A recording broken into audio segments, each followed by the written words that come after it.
Out of the tunnel here on College Football Live, hours away from the first college football playoff rankings for the 2025 season. Our experts on what they most want to see and are most interested in seeing.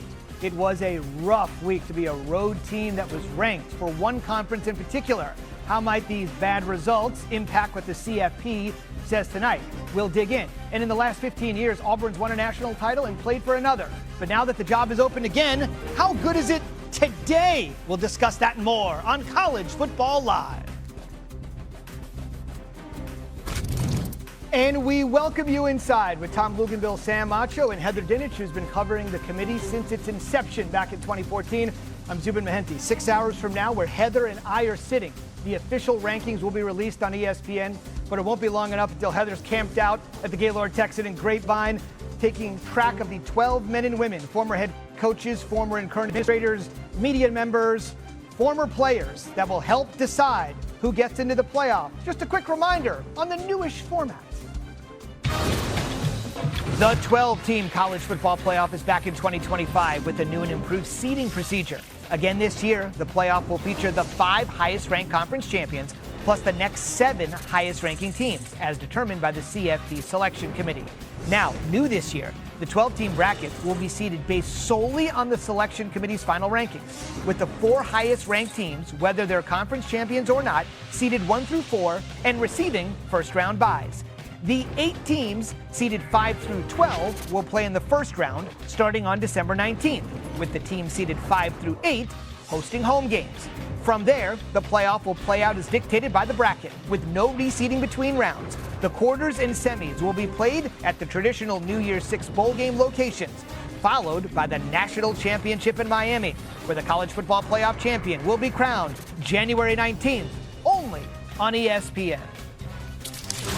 So there you have the newish format. And before Mac Rhodes, the athletic director and vice chancellor of athletics at Baylor, is in the hot seat tonight, answering the questions from the guys and Heather. Let's put the guys and Heather on the hot seat first. The biggest thing you're looking forward to seeing tonight that kind of catches your eye is going to be what? 9 through 12-ish range.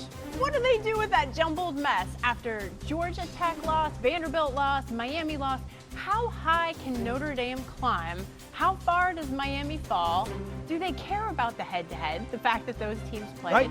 And where are Oklahoma and Texas? Because they also have a head-to-head result. So I'm very curious how they put that big picture piece of the puzzle together. Okay, Tom, to you. Yeah, I'm also very interested to see what they end up doing with Virginia. When you consider Virginia's schedule was the softest schedule in the ACC, they have a loss to NC State, which was considered an out-of-conference loss from a scheduling perspective. And then as you look down the road in the month of November, everybody's going to get caught up in this one set of the initial rankings. But look at the football that's got to be played, particularly in the SEC down the stretch. I think this thing could look so vastly different 4 weeks from now than it does right now. But I agree with Heather. The 9 through 12, what a muddy mess. Well, y'all talking about 9 through 12 and 1 and 2. I'm looking at what happens at 13 to 25. Why do I say that? Because all of a sudden, you're going to have teams that have ranked wins now versus on this current AP poll that won't have ranked wins when it comes to the CFP selection committee's poll. And so a team like Washington right now that's ranked 24, are they going to be in the top 25? That might be one less ranked win for a team like Ohio State. So I want to see what happens after the first 12, the top 12.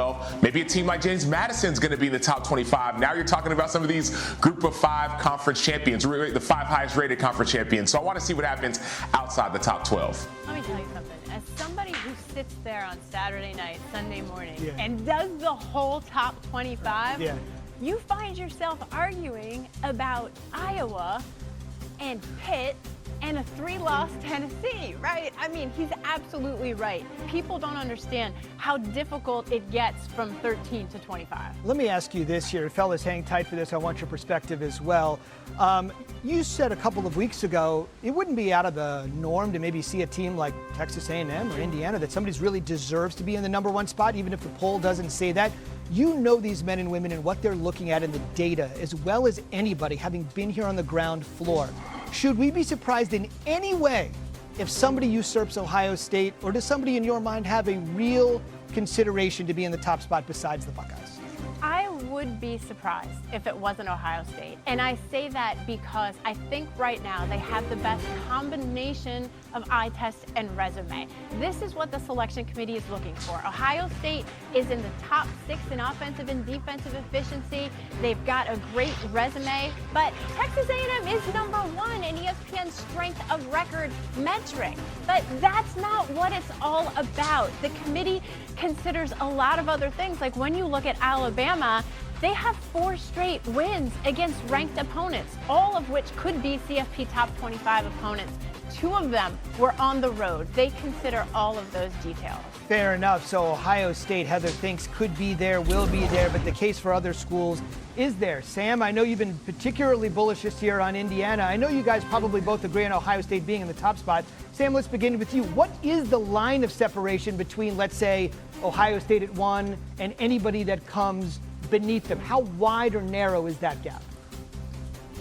Oh, it's extremely narrow. I love Heather's point about Indiana and how, yes, Ohio State does have a better metrics, but Indiana has a better win. Indiana has a 10-point win over the currently number 6 ranked team in Oregon. Now, that might change. Oregon might be ranked a little bit lower in the CFP's eyes, but Ohio State's best win is currently against, I think, number 13 ranked Texas. And so one of the arguments that can be made for Indiana is not only their better win, their double-digit win versus a top 10 team that currently Ohio State does not have in their resume, but also you look at the head-to-head of a team like Illinois. Indiana beat Illinois by, 50 points, and Ohio State beat Illinois by about 18. And so those are the things that I'm thinking about are the head-to-head matchups, the mutual matchups, right, the like opponents. And then also Indiana does have a better win. Now, last thing I'll just caveat it with is Washington is now ranked 24. Ohio State has that on their resume. So that is also a reason that Ohio State could be favored a little bit more. Well, and Sam, look at the flip side of that. What you just referenced with Washington, how about Oregon and the Penn State game? When you look at when that game was played and where Penn State was in the national scope of college football, does the committee look at that for what it was in the moment? Or do they look at it now as Penn State looks like shattered glass on the highway? That's going to be very interesting because you can't sit here and say, well, Oregon went into that game and didn't really get overly excited about it because they figured in 5 weeks Penn State was going to be done. That's not how this works. So you have to give some credence to when the game was played. And you look at Texas A&M, they're another team that still has Missouri and Texas left on the schedule. They've only beaten 2 teams with winning records to this point. And finally, I wouldn't be surprised because I think Texas A&M, Alabama, Indiana, and Ohio State have separated themselves. If those 4 were to go on and play each other in the Big Ten and the SEC championship respectively, I would not be surprised, regardless of the outcome, as long as there wasn't a blowout, if those 4 teams weren't still the top 4 seeds in the college football playoff. I just want to make two points here. One, with the common opponents. The selection committee does consider common opponents without incentivizing margin of victory.